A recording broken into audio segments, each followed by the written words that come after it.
Hey, what is up, guys? It is Phantom here, and welcome back to a brand new video, everyone, where in today's video, a lot of you are probably wondering right off the bat, like, Phantom, but why is your face cam just in a completely different place than usual, and, why is it a bit smaller than usual? And pretty much the reason why is because, in today's video, you probably guessed by the title and thumbnail, we're going to be doing a little bit of a crown shop guide, just to kind of help people out and direct them towards, like, what they should be buying. And also kind of help people avoid things that they shouldn't be buying, or things that, they would probably be wasting crowns on if they decided to buy those things and whatnot. So, yeah, basically, I'm going to be having the crown shop open for, like, this entire video, and I don't want my big-ass face cam, like, in the top left-hand corner, just, like, taking up, a big portion of the crown shop. So I feel like this is a good, happy medium of me having face cam in this video and not having the face cam itself taking away from the video. So yeah, anyways, with all that being said though, yeah, pretty much this is going to be a crown shop guide, and I'm just going to be going through like each tab in the crown shop and giving my best advice on how to navigate it and whatnot, and what things you should and shouldn't purchase within like said tab in the crown shop. So hopefully that all makes sense. I don't want to make this video too long though, because there's a lot to go through, so yeah, let's just hop straight into it. Oh, and by the way, by no means is this going to be a perfect crown shop guide. I feel like it's pretty inevitable that I am going to be,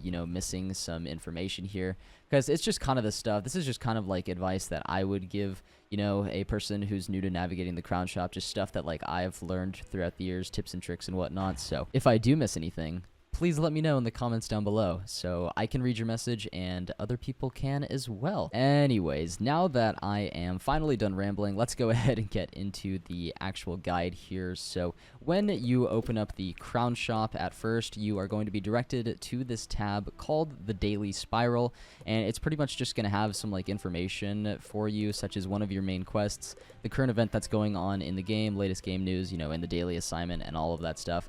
But then there's also something down here, there's this little tab right here called Items Recommended for Your Wizard. And these are usually pretty useless. I'm not going to lie. These are things that you should pretty much almost never buy. I don't know why it says items recommended for your wizard. I think it's just kind of trying to get you to buy more stuff, but more than likely you don't really need anything that's here. As you can see, there's like a random mount right here. There is the newest pack, and I'll definitely get into packs in a second here. And there's also a, one of these shitty bundles, and you don't really need these items. If you're trying to save on crowns, I highly recommend just not paying attention to this at all. It actually just means nothing. These items would not be like better for your wizard. They wouldn't be better for your wizard in comparison to like any other item in the crown shop. I swear to God, they just throw a bunch of random stuff here. So yeah, don't buy this. Don't do it. All right, so next up we have the featured tab in the crown shop here, and I'm gonna give you guys pretty similar advice to the advice that I gave for the items recommended for your wizard. And that is, well, most of the stuff here, I mean, pretty much all of it, honestly, in my opinion, is stuff that you really should not be buying unless you really want to buy it.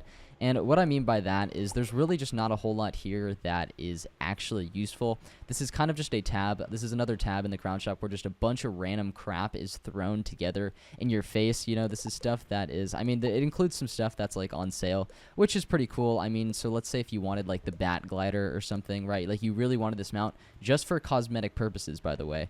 You could maybe, like this feature tab, it might be useful for, seeing that the bat glider is on sale, but you could also just go to the mounts tab for that.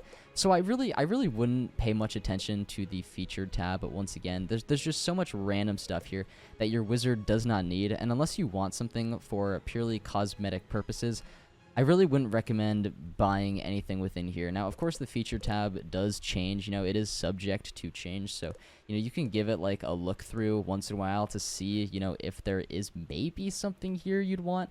But chances are you're really not going to want anything out of here that isn't cosmetic. There's never really many things that are actually useful to your wizard and actually, worth it to buy in the feature tab. So yeah, like I said, just a bunch of stuff that is, cobbled together out of nowhere. And yeah, this just it just kind of makes up the feature tab, so wouldn't really pay much attention to this. You could honestly remove the feature tab from the crown shop and absolutely nothing would change. You would still be able to find all of these items, so I would honestly recommend skipping over it. And okay, next up we have packs. Now this is very interesting because for a player who's trying to save on money, trying to save on crowns, you know, in general, I probably would not recommend, you know, buying packs unless there is just absolutely like a very, very specific mount or a very specific piece of gear that you want out of a pack where it's like literally only available in that pack. Like opening that pack is the only way you can get that item, and you know, you deem that it's worth it, then hey, by all means, go ahead and buy the pack.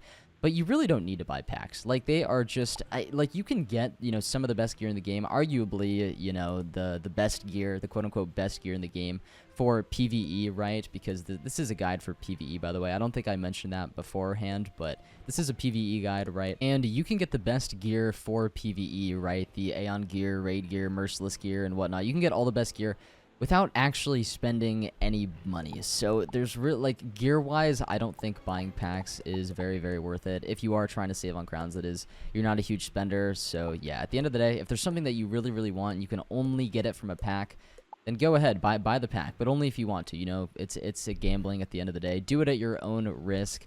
But yeah, packs have always been just a little bit controversial. I don't know, and I think you should only buy them if you absolutely need to, and that is, of course, if you are a budget player. Anyways, time to go to the mounts tab here. Alright, so mounts are purely cosmetic in this game. I feel like that is pretty obvious to most people. And you don't actually, even though you kind of need a mount in this game if you want to complete the game, right, as efficiently as possible and travel as efficiently as possible, you definitely need a mount, but don't be under the assumption that you actually need to, you know, pay real money for one, pay crowns for one. There are mounts that are available in the mount tab here. Let me see if I can go ahead and find one, you know, just as an example. But let's see, Chestnut Pony, for example, is actually offered for gold, and you can just obviously earn gold, you know, within the game. You can just, yeah, okay, here, it's showing me a bunch more mounts that are available for gold. As you can see, you know, there is a lot of mounts here contained within the mounts tab in the crown shop that can be offered for gold, and I would highly recommend doing this, you know, buying these mounts, right? If you just kind of like need one mount to, you know, get around and stuff, you don't care about, you know, how cool you look and whatnot, and you just don't really care about cosmetics or whatever, trying to save on money, just buy a mount for gold. It's so easy, you know, these are always available. Just like pick whatever one you want, but like don't spend crowns on a mount if you don't want to, because there's just alternatives, you know. There's all alternative options here that can help you save on your funds. So anyways, that's pretty much it for mounts. Let's go ahead and move on to, oh boy, the pet section of the crown shop. I would not recommend, I'm just going to tell you guys this right now, I would not recommend buying a single pet from the crown shop, because even though, you know, they might look pretty flashy and cool and whatnot, they might look pretty good, it might look like they can help you out, chances are they really can't. None of these pets are really worth it at all whatsoever. They're all, literally every single pet contained within the crown shop is a first generation pet, which means it has not been hatched with any other pet. So basically what that means is it kind of just has all of the talents, you know, it has all of the talents that it has, and that's it. And chances are the talents are not very good. They're just not very good. You can get a much better pet if you go to the, you know, kiosk in the commons and just, you know, hatch with someone else's, or get somebody to hatch, you know, with you, or lend their pet to you and whatnot. And you can get a much better pet that way. You know, some of these, they do look cool, right? I completely understand that, but please don't buy them. Please don't buy them. I think you can even like hatch for crowns pets in the kiosk, but that might cost crowns. I'm pretty sure it does, actually. And you don't need a crowns pet. You really don't need a crowns pet. There's so many other, so much more helpful pets, so many more helpful pets that you can, you know, get in this game with, like, you know, blades and whatnot, that aren't actually crowns pets, right? So please, and these are really expensive too. Just, I can't stress this enough. Please don't buy them. They're not good. They're not going to give you good talents. Like, not a single one of these here. So just don't do it. Just don't do it. Just hatch. Just hatch for a pet. I promise it'll be so much more worth it. You'll get such a better pet out of hatching. And yeah, don't buy these. All right, next up, we're going to be going to pet snacks here, or pet snack packs, right? I wouldn't recommend buying any of these. Also, especially the mega snack pack. This one's 2,500 crowns. Yes, you get some good pet snacks out of it to help train your pet up faster. But these are seriously a waste of crowns. Mega snacks are not actually that hard to get at all, and I'll get to that later in the video when we get to the gardening tab of the crown shop. But yeah, don't buy a single one of these. Pet breadcrumb pack. I don't even really know what this does, but I don't think. Okay, wait. Breadcrumbs allow you to control the pets in your house. Okay, whatever. I don't know, dude. I don't think that's worth it. Don't spend your crowns on that. Snack pack is absolutely horrible. Perot's Plentiful Pet Provisions. This pack, that's a lot of alliteration, but this pack, I know it can like give you some. There's like some interesting pet jewels, in this pack. I feel like that's probably the most interesting thing in here, but it's still not worth it to buy. Don't buy it. And then there's a random bundle here, and I'll get to bundles, in a second, but definitely don't buy this. Yeah, don't buy anything here. Just it's not worth it. You can get snacks, literally, you can get mega snacks for free. I will tell you how to do that, but yeah, none of this is worth it. Anyways, going to, oh boy, this might just be, okay, the gold tab. The gold tab in the crown shop might just be one of the biggest jokes, I would say, but quite possibly the biggest joke in the crown shop as a whole. Do not buy gold for crowns. Every seasoned Wizard101 player will know this. Do not buy gold for crowns. That's all I'm going to say. Gold is super easy to get in this game. You don't need to spend real money. You don't need to spend crowns on gold. Don't let KI try to trick you with these quote-unquote sales here. Someone might be like, oh wow, 50k gold. It's worth 24,000 crowns, but it's being sold for 2,700 here. I must pick it up. Like, no. Don't do it. These sales have been these sales have been around forever. Just trying to trick people into buying gold for crowns, but don't do it. This is still an absolutely awful deal. It's way too much money for 50k gold. I don't know. They would have to adjust prices so much here, like so much for like any of these to actually be worth it. So just skip this tab completely. And next up, we have the Elixirs tab here in the crown shop. Now, I'm just going to say this right off the bat right now. You don't actually need to buy a single elixir in this game. I feel like the help that you're going to get from elixirs is pretty negligible at the end of the day, especially if you are on a budget. There's a lot of different kind of elixirs in this game. There's like these, you see weird stat boosting elixirs that I promise you don't actually need. There's XP boost elixirs and gold elixirs, which you don't need either, trust me. But then there's other elixirs like expand backpack, for example, that one might consider worth it. Like if you really want those extra 50 slots for your backpack and you're willing to fork over 2,500 crowns for it, and you really want it, hey, by all means, go ahead and buy it. But you don't need to. You really don't need to. You don't need this bank elixir. You don't need this expand friends list elixir and all of that stuff. You don't need an additional character slot. Just don't. I really would not recommend buying very many elixirs at all in this game. Now, there's some other elixirs, though. There's like these pet elixirs, right, that have to do with pet training, right? Oh, don't buy this hatching elixir, by the way. You can, like, hatch eggs for gold and whatnot. I wouldn't recommend doing that. But there's other elixirs in this game, like the Perot's Potion and also the Energy Elixir. Now, these can be really good for pet training and help just speed up pet training and pet hatching, like, a lot. Because, as you guys know, you have to wait, like, a day in between, right, each pet hatch. And, of course, the Perot's Potion resets that timer, so as many of these as you want to buy, I suppose, you can, and you can just, like, hatch a bunch of pets willy-nilly. Energy Elixir obviously refuels your pet energy, so, you can pet train a lot more. But, of course, these do cost crowns at the end of the day, so just, assess whether or not it's worth it for you. You don't need to buy these, though, once again. I can't stress that enough. You don't need to buy any elixir, even though, some of these can be useful. You really don't need to. You really don't have to spend crowns if you don't want to. Alright, so next up we have the gear section of the crown shop, and I would say as a general rule of thumb for, most gear contained within the crown shop, you don't need to buy it. You really don't. Most of this gear, I mean, the stats, like, aren't even good at all, like, whatsoever. I would say the only reason why you should buy, like, a clothing bundle or a piece of clothing is for, like, a stitch. I don't know, if you just like the look of the gear and you want to stitch it. That's really the only time I could ever, see maybe, like, somehow some of this gear being worth it to buy.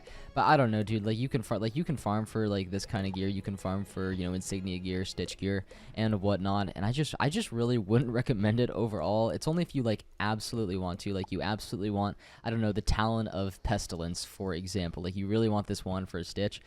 And if you think it's worth it to buy for that, then hey, go ahead. But if you're gonna buy something for its stats, I would just advise against it, like, wholeheartedly. Just don't really do it. There's one piece of gear that I would recommend for lower level players, and it's only because the stats are really, really good for how cheap it is, and that is going to be the hard steel, 5 resist, 45 health. It's really the 5 resist, though, that really, kind of makes this item so good, and it's only 260 crowns, and of course, you can get that pretty easily from just doing trivia, so yeah, I'd recommend maybe buying the heart steel. If you are a lower level wizard just starting out in the game, it'll help you quite a bit, but otherwise, you don't need any of this. You really don't. So let's see. There's also some, transformations. Like, don't buy those. What's more things I could just go over real quick. There's also hairstyles here. I think most of these look really, really bad anyway. But yeah, obviously you don't need to buy these. They give absolutely no stats.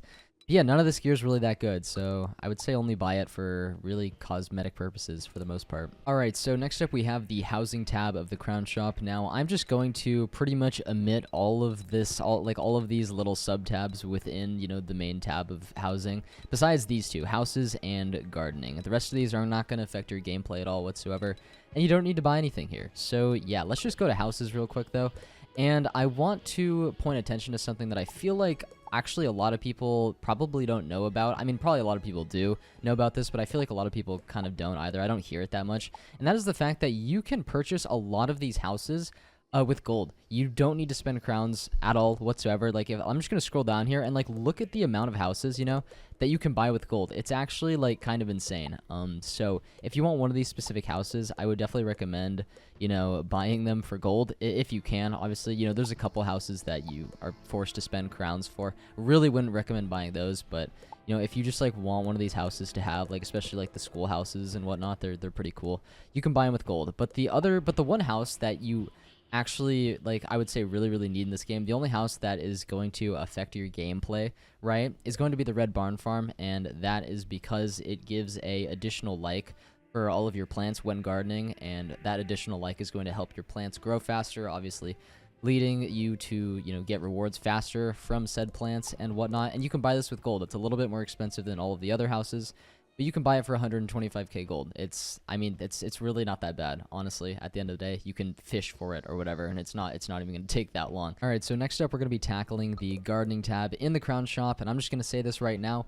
You don't need to buy anything here. You really don't. Now, some people might be asking me or might be wondering right now, Phantom, why wouldn't you just tell them to buy evil magma peas and couch potatoes? Because, obviously these are plants that give mega snacks, and mega snacks help you train your pets faster, and they're really, really good and whatnot. Remember when I talked about, the mega snack pack and how you shouldn't buy that because that's, way, way too many crowns? It's okay. Yes, buying these plants would be much, much better value, than buying a mega snack pack, for example. But you really don't need to, you just don't need to spend crowns on these plants. There are so many areas in the game that give evil magma peas and couch potatoes, especially when you get into the third and fourth arc, of this game, which I know is a bit, that's pretty late game, but you can still get just so many, just through questing, especially couch potatoes, you'll just have so many, right? By the time, I don't know, you're, just questing through the third arc and whatnot, Imperia, for example. I know gives so many couch potatoes. One run through of Imperia, I swear to God, you'll have 10 couch potatoes or something like that. It's actually insane. You really don't need to spend crowns on these.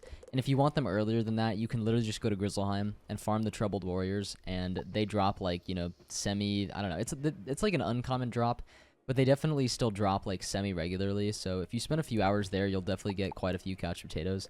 And yeah, you just don't need to buy them. There's many free ways of getting these. I know EMPs are dropped from certain bosses as well, but I think EMP farming is a bit harder, so I would honestly just recommend farming for couch potatoes to get those mega snacks. And then last but certainly not least, let's go ahead and head over to the gameplay tab here. I'm just gonna run through this really quickly. Teleport effects and emotes are just purely cosmetic. You don't need to buy them. Fishing, I guess, yeah, most of this stuff here is just aquariums and fishing elixirs. You don't need to buy either of those either. Not important at all whatsoever. Reagent bundles, honestly, can be nice, but you can get reagents, literally, you can just farm the bazaar for whatever reagents you want. You can also, go throughout the worlds and stuff and, kind of memorize, I don't know, where each reagent is or whatnot, or, just, run around, a certain area that reagents will spawn in and just collect them. I feel like that's pretty obvious. You really don't need to buy these, but, they can be helpful. They're not, too expensive, but I still wouldn't really recommend it, especially for a budget player. And then as for, let's go to Henchman here. You know, these are completely unnecessary as well. I mean, they can be like helpful in a pinch. I definitely wouldn't recommend like buying the super high level ones. You could buy like a level 50 life henchman, for example, and you know, he's gonna heal you up quite a bit, but you still don't, you know, need to buy him. You don't need to buy any henchmen. I swear to God, most like battles in this game can be soloed anyway, as long as you have like a decent strategy. So you really don't need to spend crowns on henchmen. And then as for bundles here, these are kind of like, I don't even know what I'd call these, like just seasonal things, or like, I don't know, what, every once in a while they're just gonna like throw out a couple new bundles here. Like we've got some spring bundles right here because, you know, obviously we're in the spring right now. There is, let's see, what even... Okay, so there's like some April Fool's mounts here, I guess, and then there's some like really random bundles like the Stormy Pets bundle or Stormy Mount bundle, for example, like just, you know, items that they all throw together. And then what they'll do is they'll just slap like a huge price tag right on these like so-called bundles of just like a bunch of items. Don't buy any of these. What they're trying to do here is literally they're just taking like a bunch of items in the crown shop that like no one's ever gonna fucking buy, and just throwing them all together, and then being like, hey, wait, you technically get a free item. You technically save crowns because if you buy this bundle, right, you get all of these items, you know, plus another one, even though at the end of the day, they're still getting you to spend 24,000 crowns, you know, for example, with the Stormy Mounts bundle. They're still getting you to spend a very, very large amount of money for items that, well, most likely you just don't really need. Like, there's really never going to be, like, a bundle that you need to buy, like, ever. It's just, like, this one, for example, like, this is just a bunch of housing items. Literally, this one's just a bunch of housing items. And it says you save crowns, but I don't know, man. Like, maybe you technically save crowns, you know, if you, like, wanted all of these items. But chances are you won't, and you'll probably just end up actually spending way more than, you know, you initially bargained for. So really wouldn't recommend these. All bundles pretty much are just like horrible deals. And yeah, so anyways, that's pretty much going to be it for this video though, everybody. What have we learned today, class? What have we learned today? Well, there's just not much you really need to buy from the crown shop at all whatsoever. Like, it is just totally possible to have a crownless walkthrough and stuff. And there is stuff in the crown shop, of course, that you could buy if you wanted it, and of course there are items that are more worth it than others if you do decide you want to spend crowns in the crown shop. But it's really not that necessary. You can get, I swear to God, most of the useful premium items for free. And yeah, I feel like a little bit of research could honestly just go a long way, and that's pretty much what I'm trying to say. So anyways, hopefully you all did enjoy the video though. If you did, you could always leave a like or subscribe to the channel. That would mean the absolute world to me.